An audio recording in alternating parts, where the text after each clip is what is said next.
La crise économique touche le Japon. Pour certains milieux nationalistes et militaristes au Japon, la seule solution pour résoudre la crise économique et sociale réside dans l'agrandissement territorial. En 1931, l'armée japonaise, s'estimant la seule capable de suivre une telle politique, entame la conquête de la Mandchourie. Alors que la guerre civile bat son plein, l'aviation nationaliste et la Légion Condor attaquent pour la première fois une ville sans défense et sans intérêt stratégique. À la fin de l'été 1936, les nationalistes approchent de Madrid. La prise de la ville scellerait la République. Mais grâce à la résistance des milices et l'arrivée des premières brigades internationales, la capitale tient. Prétextant d'un incident, l'armée japonaise envahit en 1937 le nord de la Chine. Malgré la résistance des armées chinoises, ces derniers sont contraints de se replier. Mussolini souhaite agrandir l'Empire italien. En octobre 1935, ses armées envahissent l'Éthiopie d'Haïlé Sélassié. Condamné par la communauté internationale, l'Italie parvient à occuper le pays. La Bolivie et le Paraguay s'engagent dans une guerre pour une parcelle de désert entre les deux pays. La sanglante guerre du Chaco entraîne des pertes importantes. Le 28 juin 1919, dans la galerie des glaces du Palais de Versailles, les belligérants de la Grande Guerre paraphent les actes du traité de Versailles. Aucune élection n'a pu se tenir en France depuis 1914. Celle de 1919 a un caractère particulier. C'est une majorité conservatrice, issue des partis de droite, qui ont soutenu l'Union sacrée, qui l'emporte largement en faisant appel au sentiment anti-bolchevique. La défaite de l'Allemagne impériale laisse le pays exsangue. Les tensions sociales sont très fortes, tandis que la qualité de vie se dégrade rapidement. Voulant profiter de l'exemple de la Russie soviétique, les communistes allemands tentent de prendre le pouvoir à Berlin. Dans le contexte de l'immédiat après-guerre, les républicains allemands élaborent une constitution mêlant pouvoir présidentiel et fédéralisme. Adoptée à Weimar, cette dernière est mise en application immédiatement. L'économie mondiale a du mal à retrouver un rythme de croissance après la fin de la Grande Guerre.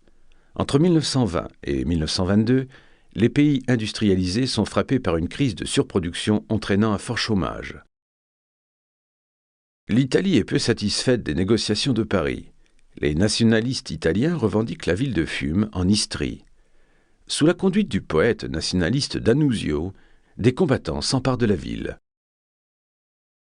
Mêlant doctrine sociale et vision nationaliste, une partie des anciens combattants italiens se regroupe dans des faisceaux de combat. Fédérés par Mussolini, ils sont à l'origine du fascisme. Sous la conduite de Béla Kun, les socialistes et les communistes hongrois tentent de former une république des soviets dans le pays.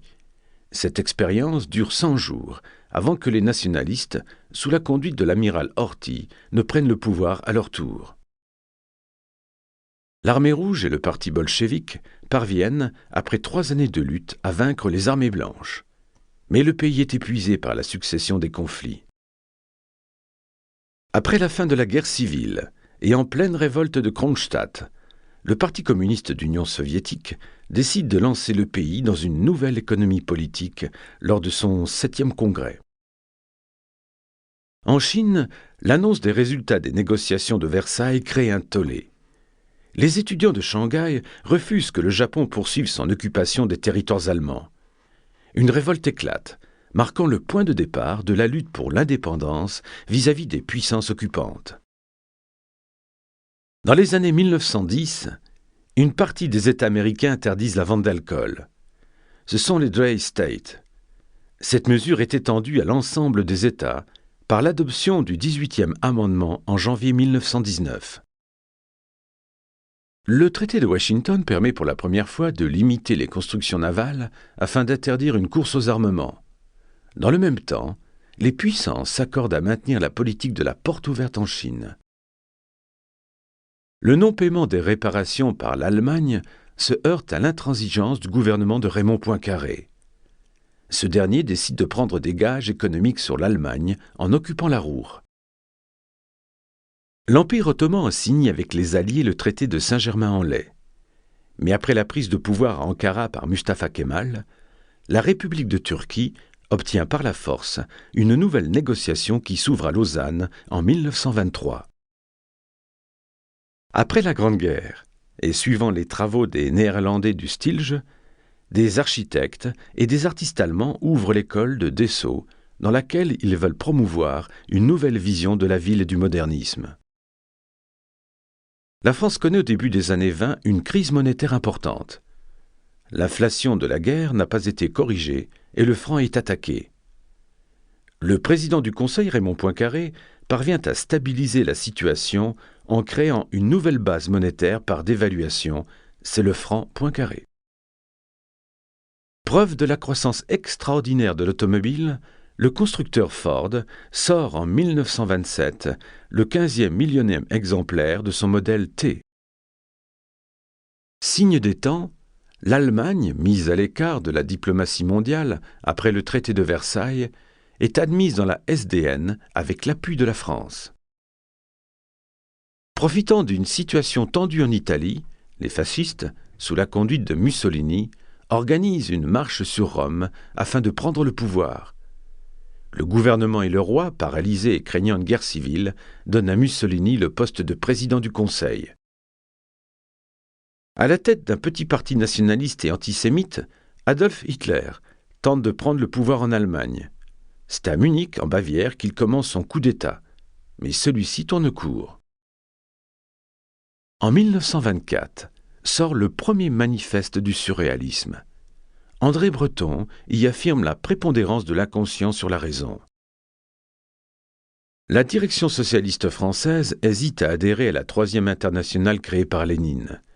Lors du congrès de Tours, une majorité de membres de la SFIO choisissent l'Internationale communiste, tandis que sous la direction de Blum, la minorité reste fidèle à la Deuxième Internationale.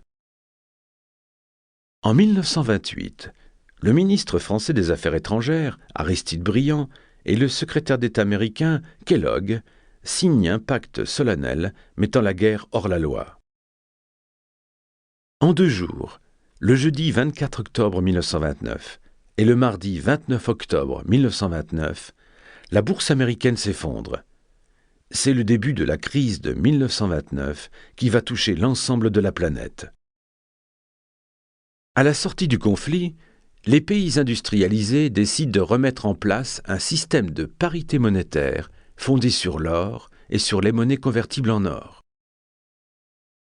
Dès 1930, les pays européens sont touchés par les conséquences du krach de New York. Mais la faillite de la banque autrichienne Kreditanstalt, le 6 mai 1931, accélère la crise bancaire en Europe, provoquant une cascade de difficultés dans les banques allemandes. La situation politique japonaise devient très tendue dans les premières années des années 30. Les plus nationalistes estiment que le pouvoir doit revenir à la fraction la plus forte de la nation.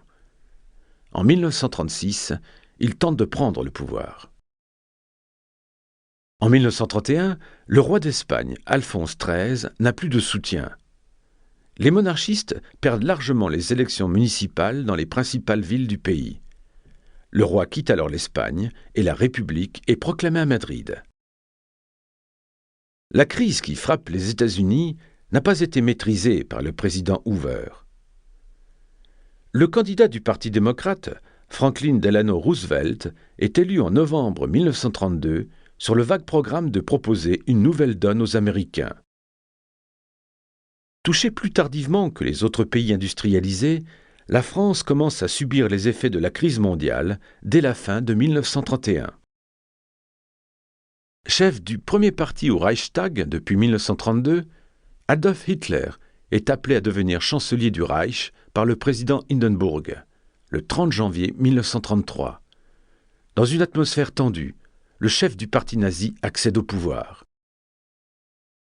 1 an après son accession au pouvoir, et après avoir imposé la dictature en Allemagne, Hitler lance une sanglante épuration dans ses propres rangs, afin d'éliminer la frange populiste et révolutionnaire du parti nazi. L'incapacité des gouvernements à résorber la crise économique et les scandales qui touchent la classe politique française permettent aux partis et aux ligues d'extrême droite de lancer une manifestation qui fait vaciller la République. Alors que les relations franco-allemandes s'améliorent, les pays occidentaux signent avec l'Allemagne un pacte reconnaissant l'intangibilité des frontières occidentales issues du traité de Versailles. Dès 1935, le chancelier Adolf Hitler dénonce le traité de Versailles et lance son pays dans une campagne de réarmement intensif. Les pays occidentaux ne ripostent pas. En 1935, Pierre Laval lance un plan drastique d'économie budgétaire afin de lutter contre la crise économique. Ce plan très dur ne parvient pas à relancer la machine économique. Tentant de profiter de la victoire des nazis en Allemagne, les nationaux socialistes autrichiens tentent de renverser le régime du chancelier Dollfuss. Ils n'y parviennent pas, mais Dollfuss est mortellement blessé. Profitant de la confusion qui existe en France, l'Allemagne y recoupe militairement la Rhénanie, en contravention des engagements du traité de Versailles. La gauche française parvient à s'unir en 1935. L'année suivante, elle remporte largement les élections françaises, permettant pour la première fois l'arrivée d'un président du Conseil socialiste. Une partie de l'armée espagnole tente les 17 et 18 juillet 1936 de renverser le gouvernement de Frente Popular en place depuis février. L'échec du putsch dans les grandes villes comme Barcelone et Madrid entraîne le déclenchement de la guerre civile. Écartant les opposants comme Trotsky ou Boukharine, Staline devient en 1928 le maître absolu de l'Union soviétique. En 1936, Staline lance une purge de la direction du Parti communiste d'Union soviétique. Il s'en prend notamment aux vieux bolcheviks qui ont servi le parti depuis la Révolution d'octobre. Symbole du développement des sports populaires, la première Coupe du monde de football est organisée en Uruguay à l'instigation de Jules Rimet. Les premières mesures prises par le gouvernement de Front populaire sont issues des accords Matignon, qui instituent les négociations collectives, la semaine de 40 heures et les congés payés. À la fin de l'été 1936, le gouvernement du Front populaire est confronté à une crise financière. Le franc ne cesse de se déprécier. Aussi, le gouvernement décide de dévaluer en accord avec les anglo-saxons. La guerre d'Espagne permet à Hitler de se rapprocher de l'Italie. Bientôt, les deux dictatures signent le pacte d'acier qui les lie. Se sentant suffisamment fort et ne craignant pas une réaction des démocraties, Hitler lance en mars 1938 l'unification entre l'Allemagne et l'Autriche. Les démocraties restent sans réaction face à ce coup de force. Faisant pression sur les Occidentaux, Hitler parvient à les contraindre à signer les accords de Munich, qui cèdent à l'Allemagne l'ensemble de la région des Sudètes en Tchécoslovaquie. Sous la direction de Mao, les membres du Parti communiste chinois traversent une grande partie de la Chine afin d'échapper aux armées du Kuomintang. La relative réussite du New Deal permet au président Roosevelt d'être élu une seconde fois au poste suprême. La royauté anglaise est touchée par une grave crise lorsque le nouveau roi d'Angleterre annonce son intention d'épouser Miss Simpson, une Américaine divorcée. La pression de l'Église et du gouvernement le force à quitter le trône. Commandé en 1929, le paquebot Normandie est lancé à Saint-Nazaire. Il est alors le plus luxueux des paquebots de l'époque, symbole de l'art et de la culture de son temps. En 1931, la France organise une exposition coloniale internationale afin de présenter les réalisations françaises dans les colonies. Cette exposition marque l'apogée du système et de l'Empire. Afin de moderniser ses structures avec ses colonies, la Grande-Bretagne forme une nouvelle entité, le Commonwealth of Nations. L'Américain Charles Lindbergh est le premier à réaliser la liaison aérienne entre New York et Paris en 1927. À son arrivée à New York, le grand dirigeable allemand Hindenburg s'enflamme, provoquant la mort d'une trentaine de personnes. Très aimée des Belges, la reine Astrid se tue dans un accident de la route en Suisse. Son enterrement est suivi par des millions de Belges.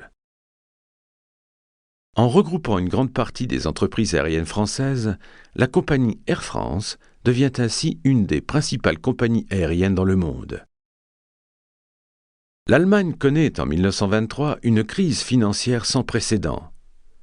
Le mark se déprécie à une vitesse incroyable.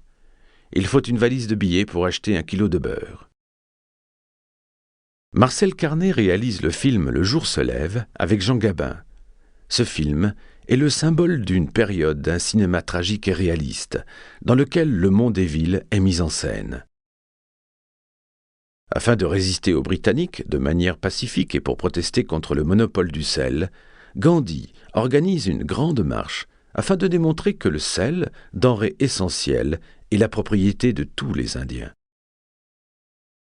Mussolini négocie avec le pape un nouvel accord, permettant de résoudre les problèmes entre l'Église catholique et l'État italien, créé par la réunification italienne.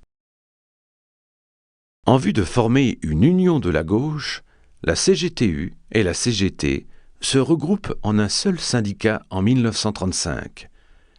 C'est la première étape vers la constitution du Front populaire. Les Français gagnent pour la première fois la Coupe Davis de tennis grâce aux 4 mousquetaires qui apparaissent alors comme les meilleurs joueurs de leur génération. Le chimiste britannique Fleming découvre par hasard la pénicilline dans son laboratoire, ouvrant le champ médical à l'arrivée des antibiotiques. Le cinéma connaît un développement exceptionnel avec l'invention de la synchronisation entre le son et l'image. Le chanteur de jazz est le premier film parlant ainsi réalisé. André Citroën crée une voiture révolutionnaire, la traction avant. Sortie en 1934 alors que l'entreprise Citroën est en difficulté, la traction devient bientôt le symbole de la technologie automobile. Véritable vitrine du nazisme, les Jeux olympiques de Berlin apparaissent comme les plus importants de la période. Charlie Chaplin réalise en 1936 son chef-d'œuvre Les temps modernes, où il dénonce notamment l'asservissement de l'homme par les machines et l'industrie.